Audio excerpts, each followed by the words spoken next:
aku bimbang, karena ku tahu kau bersamaku. Kau lebih tahu yang terbaik bagiku. Kau lebih sanggup pulihkan hidupku. Ku berserah, ku percaya hanya Yesus penolong yang setia. Kau lebih tahu yang terbaik bagiku. Kau lebih sanggup pulihkan hidupku. Ku berserah, ku percaya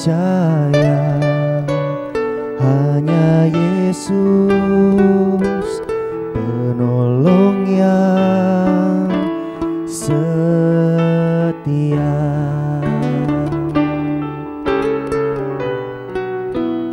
Hanya Yesus penolong yang setia.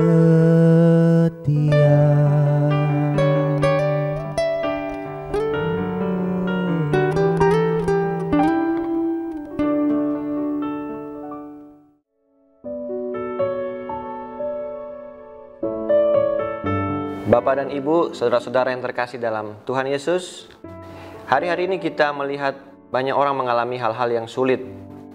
Perusahaan-perusahaan banyak yang mengalami kerugian, bahkan ada perusahaan yang harus tutup. Pegawai-pegawai ada yang harus dipotong gajinya, bahkan juga banyak yang harus di PHK. Dan mungkin saat ini saudara yang sedang melihat siaran ini sedang mengalami situasi yang sulit. Apa yang harus kita lakukan dalam situasi sulit seperti ini? Coba kita belajar dari kisah di Alkitab. Kita melihat Sadrak, Mesak, dan Abednego. Saat itu mereka diperhadapkan satu pilihan yang sangat sulit. Di dalam Daniel 3 ayat 17-18, jika Allah kami yang kami puja sanggup melepaskan kami, maka Ia akan melepaskan kami dari perapian yang menyala-nyala itu dan dari dalam tanganmu ya Raja. Tetapi seandainya tidak, hendaklah Tuanku mengetahui ya Raja bahwa kami tidak akan memuja dewa Tuanku dan tidak akan menyembah patung emas yang Tuanku dirikan itu. Ini bukan menunjukkan sikap pasrah atau pesimis, melainkan sikap yang menunjukkan integritas penuh. Seandainya tidak ditolong pun, mereka tetap tidak mau berkompromi dengan penyembahan berhala, tidak mau berkompromi dengan dosa. Sebenarnya Tuhan sanggup menolong sebelum mereka dimasukkan ke dalam perapian yang saat itu dipanaskan 7 kali lipat dari biasanya. Tetapi mengapa mereka tetap harus masuk ke dalam dapur api? Karena di sana Tuhan mau menunjukkan bahwa di dalam dapur api yang 7 kali lipat lebih panas pun Tuhan ada. Terkadang Tuhan mengizinkan kita berada di dalam satu kondisi di mana tidak ada seorang pun yang dapat menolong kita. Karena di dalam kesulitan hidup yang terburuk pun Tuhan ada di sana dan Dia sanggup menolong kita. Sama halnya dengan yang dialami Daniel. Dia mengalami hal yang tidak enak. Dia dituduh melakukan sesuatu yang saat itu melanggar peraturan. Dan dia harus dihukum dengan cara dimasukkan ke dalam gua singa. Dan Tuhan sanggup mencegah Daniel dimasukkan ke dalam gua singa. Tetapi yang terjadi justru Tuhan mengizinkan satu malam Daniel harus berada di dalam gua singa. Karena Tuhan mau menunjukkan bahwa singa-singa, binatang buas sekalipun sanggup Tuhan kendalikan. Saudara mungkin pernah dituduh atau mungkin saat ini sedang difitnah melakukan sesuatu yang saudara tidak pernah lakukan. Sepertinya doa saudara sia-sia, saudara tetap harus mengikuti persidangan mungkin, atau mungkin diizinkan harus alami yang namanya penjara. Ingat, Daniel pun merasakan satu malam di gua singa. Tetap percaya ada Tuhan bersama dengan kita dan Dia sanggup mengendalikan semua perkara. Jika kita dapat bersyukur di dalam kondisi yang baik, lagi mendapatkan promosi jabatan, mendapatkan proyek yang besar, bersyukur adalah hal yang biasa. Tetapi di saat kita dapat bersyukur di dalam kondisi yang tidak baik, itu yang namanya luar biasa.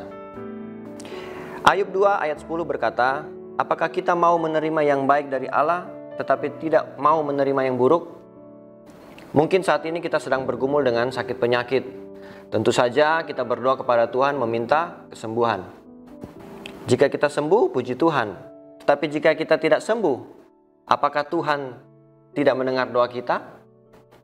Sembuh atau tidak itu bukan bagian kita. Itu urusannya Tuhan. Bagian kita hanyalah berdoa memohon kepada Tuhan. Jika sudah berdoa meminta kesembuhan, tetapi pada akhirnya meninggal, apakah Tuhan tidak mendengar doa kita? Saudara ingat bahwa hidup dan mati ada di tangan Tuhan. Kelahiran dan kematian menunjukkan kedaulatan Tuhan. Itu otoritas mutlak Tuhan. Sama seperti Tuhan Yesus sewaktu di Taman Getsemani, sebelum dia ditangkap, Tuhan Yesus berdoa kepada Bapa.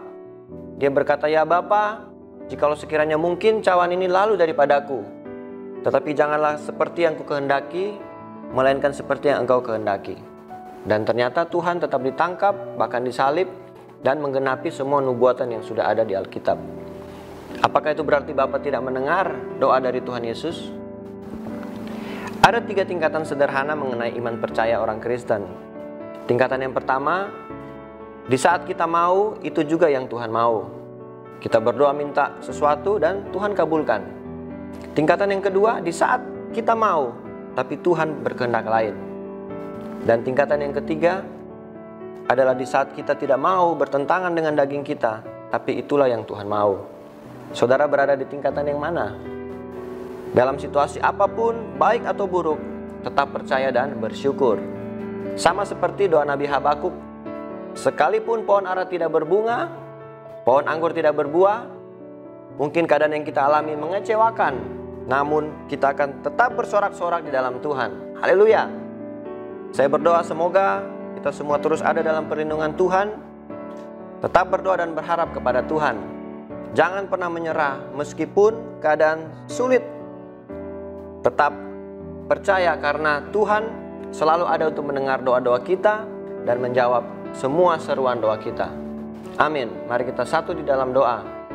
Tuhan Yesus yang baik, kami bersyukur buat firman-Mu yang mengingatkan kepada kami untuk kami senantiasa bersyukur, berseru kepada Tuhan, karena kami tahu di dalam kondisi terburuk sekalipun Tuhan ada bersama-sama dengan kami, dan Tuhan mendengar setiap seruan doa-doa kami, dan kami percaya Tuhan Engkau akan mendengar doa-doa kami dan akan menjawab doa-doa kami tepat pada waktu Tuhan. Terima kasih buat firman-Mu. Kami bersyukur penyertaan Tuhan sempurna di dalam kehidupan kami. Di dalam nama Tuhan Yesus kami berdoa dan mengucap syukur. Haleluya. Amin.